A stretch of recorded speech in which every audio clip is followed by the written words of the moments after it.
Awesome. Hi, everybody.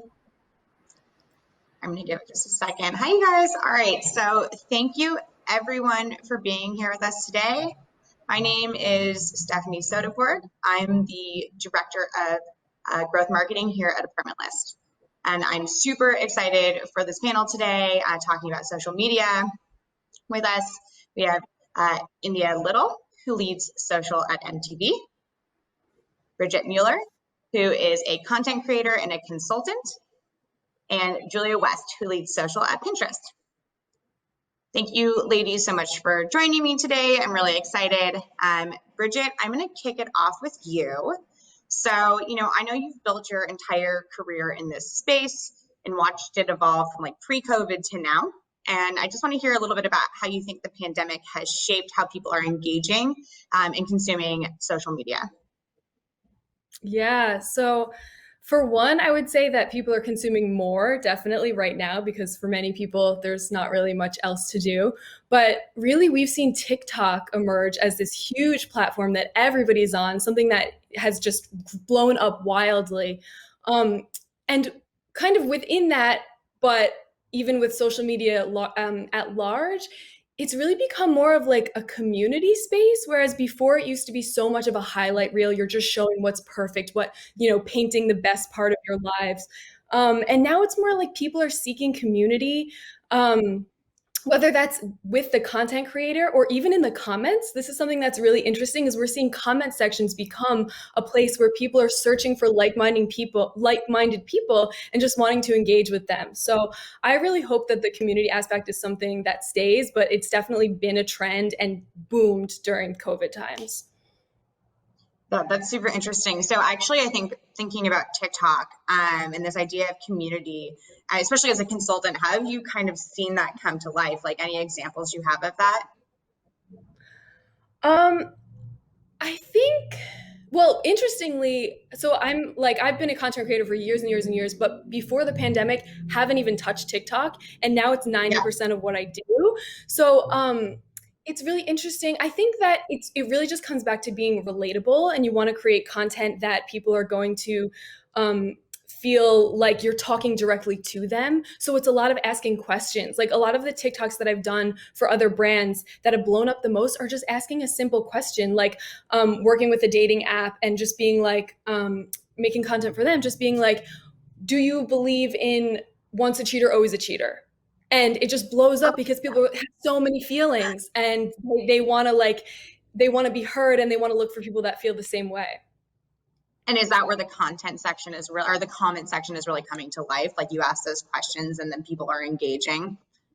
Awesome. Absolutely. I mean, that's the comment section, but it's also like people stitching the video, for whoever knows about TikTok, so stitching the video and making their own content off of that. But yeah, comment section, totally. Actually, do you mind, just for our audience, explaining what stitching the video is? What does that mean? Yeah. So stitching a video, it's something that you can do in TikTok, and it's basically like you take a part of somebody else's video and that becomes the beginning of your video. So if I asked a question that was like, do you believe in love at first sight? Someone could take that as the beginning of their video and then put their answer after it. Awesome. And then India, kind of thinking about what you do for MTV, this brand that's super established, how do you keep your content fresh and impactful? My advice is always just to listen to your audience. I think that they're going to be the people who guide you towards freshness and tell you what they want to hear. At Viacom CBS, our social team sits within the marketing department, which is still dominated by traditional marketers who are focused on the MTV linear programming. So it took us years to be able to get the senior leadership team on board with the idea that social could and should create content for social's sake, and not just post a 30-second, linear promo that was like formatted in one by one and like, here's your social asset. But now our social team operates like a tiny production team. So we've got writers and producers and editors, and then we have our platform managers. And the platform managers sort of serve as, I would say, like the nucleus for all of our content that's created, since they're the ones who are in the comments, like Bridget was saying, like engaging with our audience every day and really listening. So I think it's there within the conversations of our followers and our fans that we've been able to learn about so many emerging artists or like forward coming trends. And then the platform managers then can go to our producers and writers and editors and say, hey, I've learned about this new artist. I'm hearing like Olivia Rodrigo just keeps on showing up in our comments, and she's this girl from High School Musical, the series. And like, is that something that we should be paying attention to?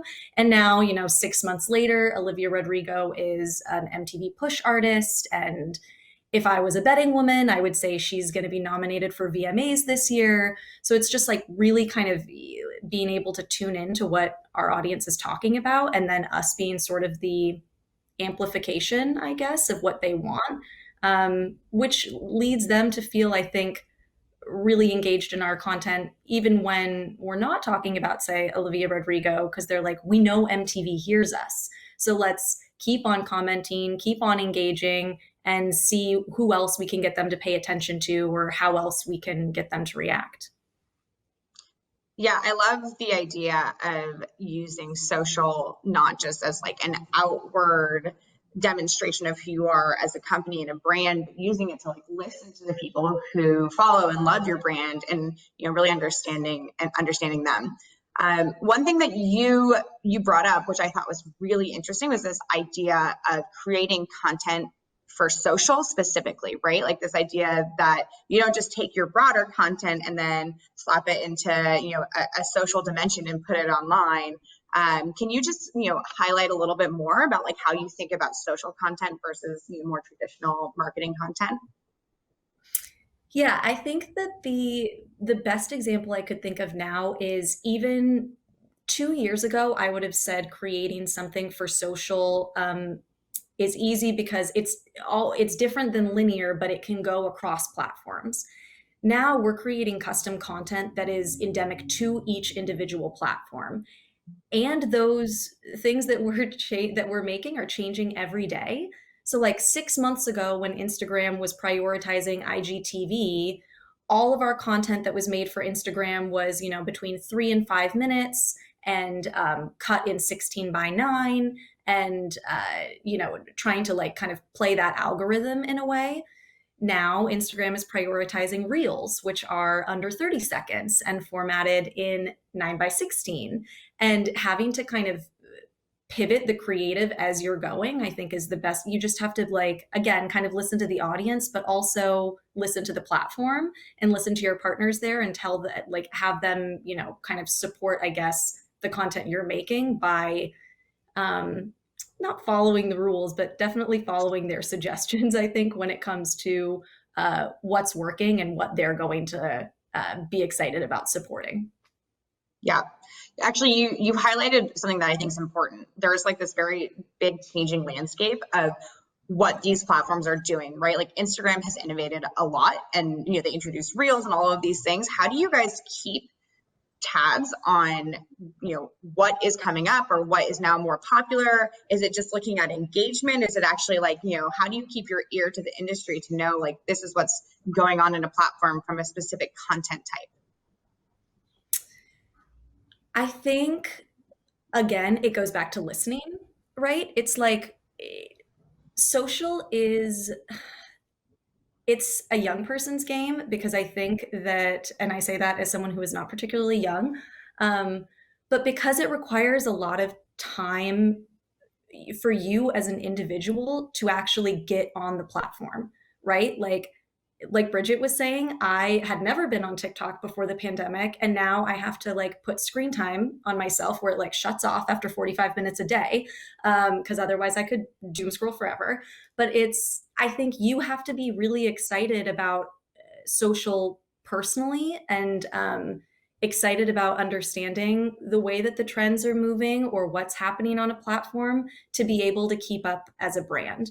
Um, and then you need your whole brand to be on board with the idea of moving very quickly and making decisions that feel speedy. Because I think the worst is when you are hit with this like level of approval process and you're like, oh, guys, like that stitch trend is over. Like, I know I pitched that to you 3 days ago, but no one's doing that anymore on TikTok. Now they're doing something else.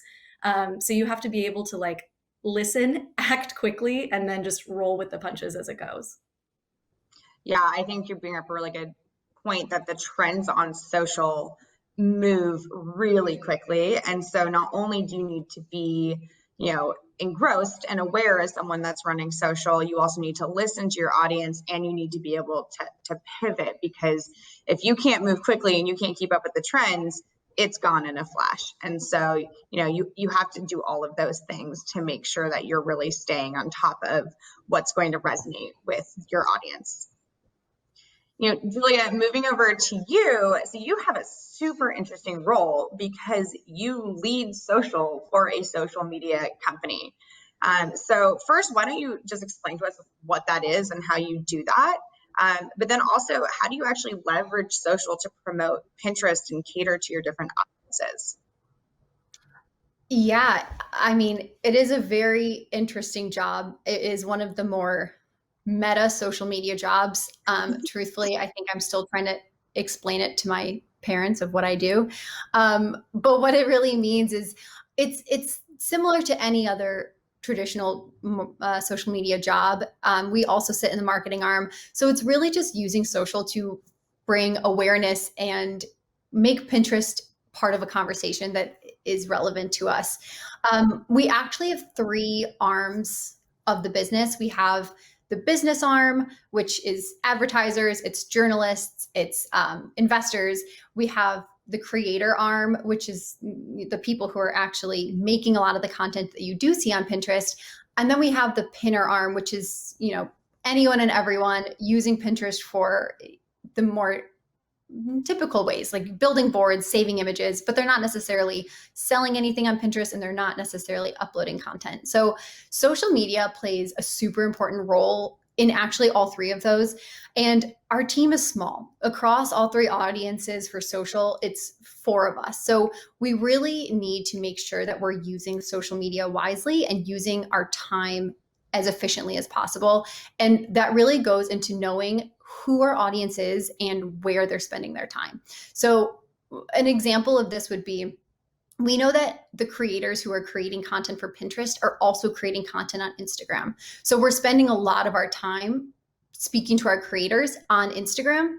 But on the flip side, we know that the journalists that we're speaking to or the people who are really interested in business news are not necessarily spending a lot of time on Instagram. They're spending it on Twitter. So creators doesn't have a Twitter account, but business doesn't have an Instagram account, because we're really trying to know where our audience is, who we're actually speaking to, and that basically informs all of our content.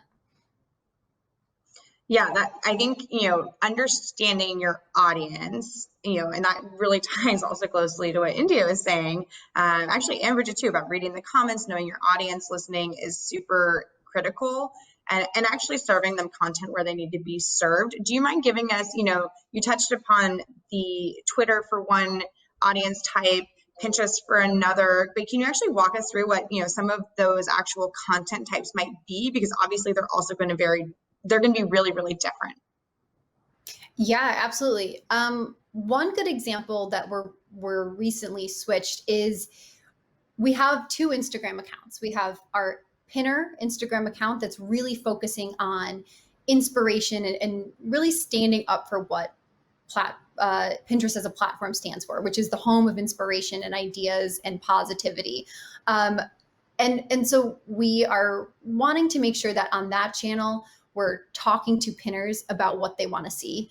And on the creator Instagram channel, it's really about education. What can you do to make your Pinterest work harder for you? How can you make money on Pinterest?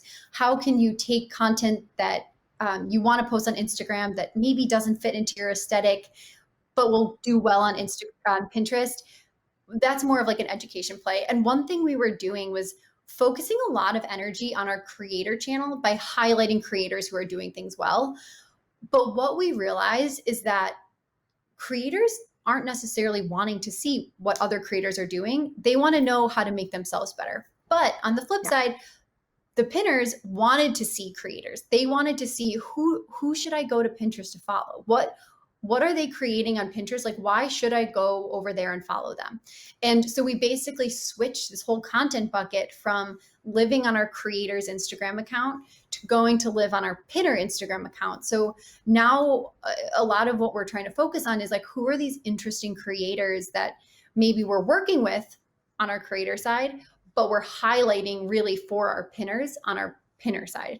So it really all just goes into like, what do people want to see, and give them what they want to see. And that's basically like the whole basis of how we're approaching social, is like, be on the platforms where they are, and really just like use your own time wisely. And we were wasting a lot of time doing it on one account where it didn't make sense. So that's kind of how we're thinking about it.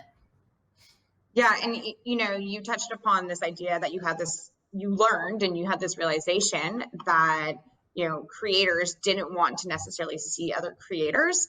How did you guys actually listen to them? How did you come to that conclusion? How did you learn this? Like, what were the channels that you were able to kind of come to this realization that you needed to bifurcate your content and serve different things?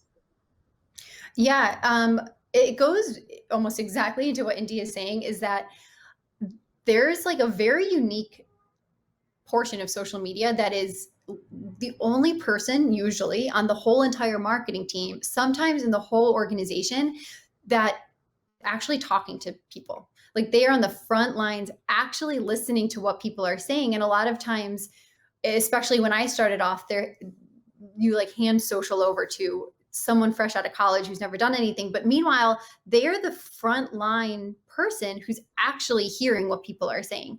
So it really does go into spending time reading through comments, like Bridget said. Basically, what we were seeing is like a trend of people talking on Twitter, a trend of comments on even like some Pinterest posts, comments on our Instagram posts being like, who should I follow? Like, where do I find someone to follow on Pinterest? And knowing that our pinner audience was looking for that, we knew we had this content series going on another channel. So just thinking more strategically about it, we were killing two birds with one stone, moving it from one place to another, giving pinners what they were looking for, and actually, to India's point, like showing that we're actually listening to them, which was always going to be the most important thing. Awesome. Yeah. It sounds like a resounding theme across all three of you, that for social to really work, you have to listen to your audience. You can't just produce something and hope that it's going to resonate. You have to listen to what is resonating and make sure that you stay on top of that and serve content that your audience really wants to see, to hear, to view.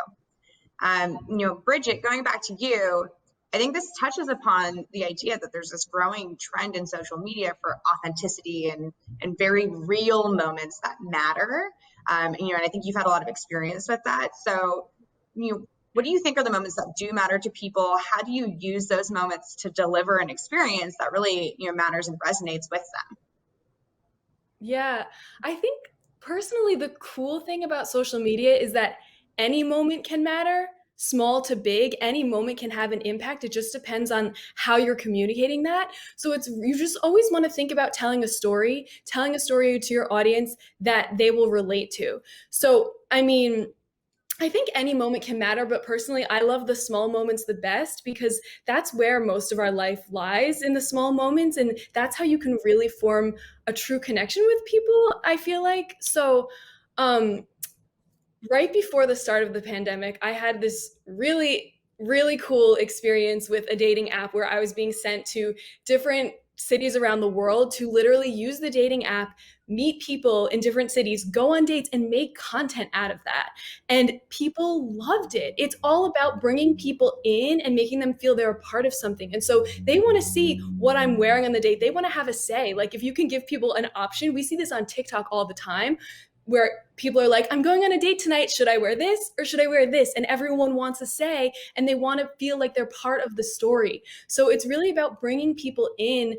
And to both Julia and India's points of having social be at the front lines of engaging with your audience and knowing what they like to see.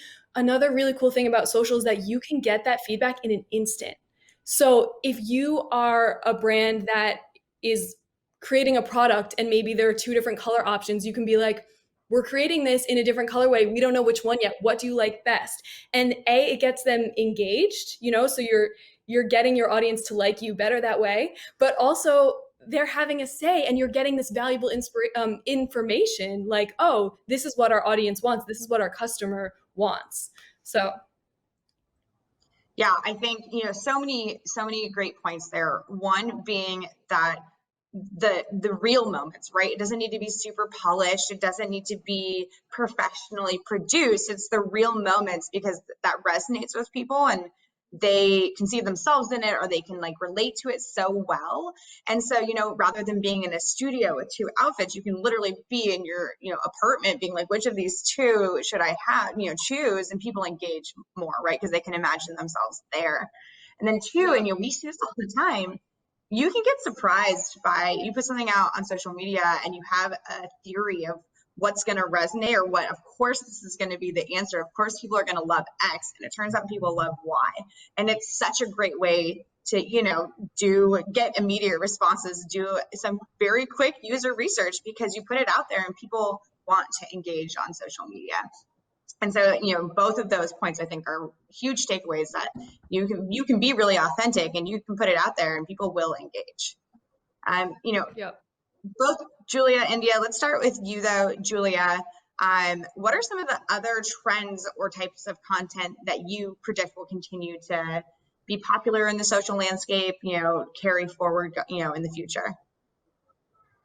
Yeah, I know everyone has kind of touched on it already, so we're all on the same page. But TikTok content, that like short, under a minute, quick video content is not going anywhere. Whether it's on TikTok, if it's on Reels, Instagram Reels, we've seen really good success. It doesn't even need to be what you think of as TikTok content, right? It doesn't need fancy editing. As long as you're making video content that actually has a clear point. What I see some people doing, and I come from a background of working at big brands, and India, I'm sure, has this too, where a lot of the traditional marketing is really lofty, inspirational brand building videos, but that's not necessarily what performs on social media. What performs on social is something super short, and you should be able to explain the point of the video in 5 words. It should be maybe it's entertainment, or education is something that we see a lot. And if you spend any time on TikTok, you'll start to see that theme come up, where people are talking about something and teaching you something, or they're, to Bridget's point, they're asking a question. Like, the whole point of the video is to ask a question and get opinions, or the whole point of the video is to teach you how to make chocolate bananas, which is something we posted on our Pinterest Instagram just to drive people to Pinterest. And it was one of our top performers. It was super short. It was clear. People understood what they were watching, and that type of content. And honestly, someone filmed it with an iPhone, like shooting down from a table. It was a very low lift video. It didn't have professional lighting, but just because it was really, it was really clear and they had a purpose, that's what connects with people. And I don't think that's going anywhere across any platform. Yeah, definitely. India, how about for you and MTV? Yeah, same thing, video content. Agree with the point. For us, it's also a payoff. That is what we're seeing big success with. So there, the length can range, I think. 15-second TikToks, 22-minute YouTube videos. But a video that builds to a really big reveal, or a shocking payoff, or something that feels like an aha moment in the last act is what keeps our audience really engaged. That's awesome. Okay, so a few more questions for you ladies. I want to definitely end on a fun note. So I want to hear about a time when you had like a specific campaign or a post or something that went exceptionally well on social media. I think everyone loves a success story. India, let's start with you. Yeah, so last year, when we were in the middle of the pandemic, the company decided that they were still going to have the VMAs, which is our big tentpole event that happens every fall where we celebrate the best music videos of the year. That also kind of turns into this like epic concert, and it ends up being 12 to 15 performances from like the biggest names in music. If you don't know what the VMAs are, I don't know where you've been, but also I'm just trying to be polite, like giving an explainer about it. But that's what the VMAs are. So last year, all of the performances were pre-recorded and done from wherever the talent wanted to be, right? So like the weekend shot on the top of a hotel, all completely outdoors with all of the cameras like very far away from him. So everyone was social distanced. BTS filmed in South Korea. So we were hung up on this idea from a social standpoint of without a traditional red carpet or without an event where everyone is going to be all together, how can we create fun social content that is going to keep our audience engaged and excited about turning on the TV to watch the show?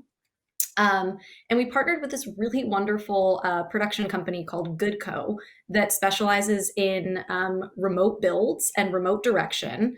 And we basically built 6 virtual video booths across the world and got talent within these sort of, if you can picture like a box that's made out of green screens, and had a director kind of produce the shoot remotely via Zoom, and ended up with this like beautiful array of video and still assets that replaced what you would normally see from our coverage on the red carpet, which ended up being super fun and also felt like really glossy and fancy in a way that we normally wouldn't be able to do, like with a quick turnaround on a red carpet, which has been a super fun thing to learn for. And that now we're like taking forward into our movie and TV awards show, which is happening this weekend. So even though the show is going to be happening more in a traditional sense, we will have a red carpet. We're still going forward with this like virtual booth because we were so excited about the way the assets turned out. So just like a good example of kind of like working with what you have and it paying off. Awesome. Julia, how about for you?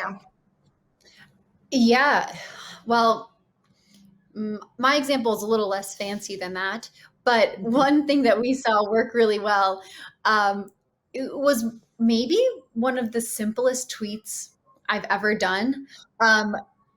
Basically, I'm a broken record, but it goes back to social listening.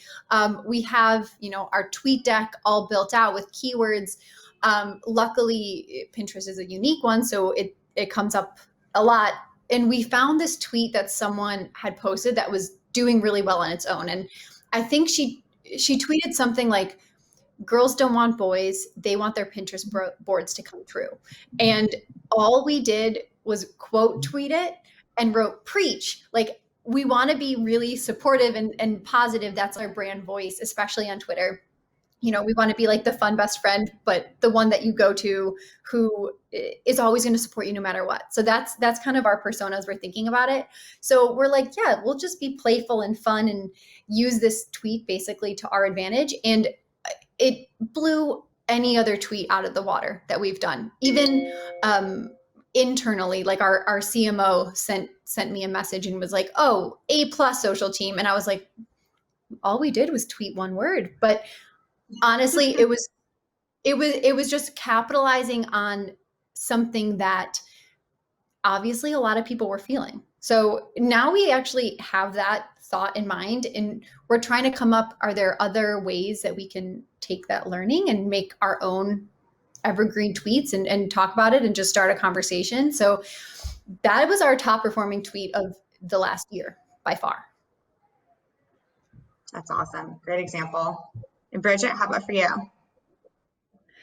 So mine was just on my personal accounts. It had nothing to do with any other brand, but I love potato chips. I'm obsessed with potato chips. I talk about it all the time. And National Potato Chip Day happened in March. And I was like, I have to do something. I know I have to do something. So I went out, bought potato chips, and made a potato chip crown out of just like cardboard in my recycling bin, and I glued potato chips and put it on my head.